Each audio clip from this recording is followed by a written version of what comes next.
kako možete vaše vreme da iskoristite na najbolji mogući način i vi, a i ukoliko želite da se igrate sa svojom decom, na primer.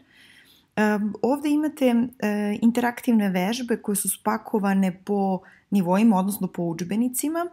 Recimo, ukoliko uđete u ovaj folder Šite 1, imate zadatke za prvu lekciju, na primer, i možete da radite ovakve vežbe. Poveži rečenice, na kraju klikni u donji desni ugao i proveri. I onda imamo, recimo, mogućnost da povezujemo pitanja i odgovore.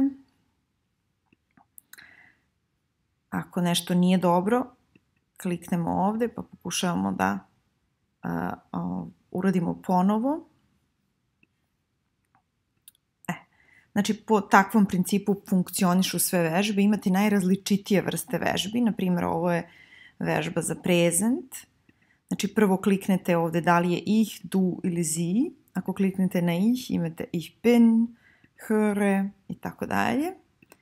Onda imate, recimo, ovakvu varijantu. Ovo je, birajte slovo i pogađate reč. Ovo je vezano sve za prvu lekciju iz Šite, pa onda pokušavate da pogodite o kojoj se reči radi. Primer.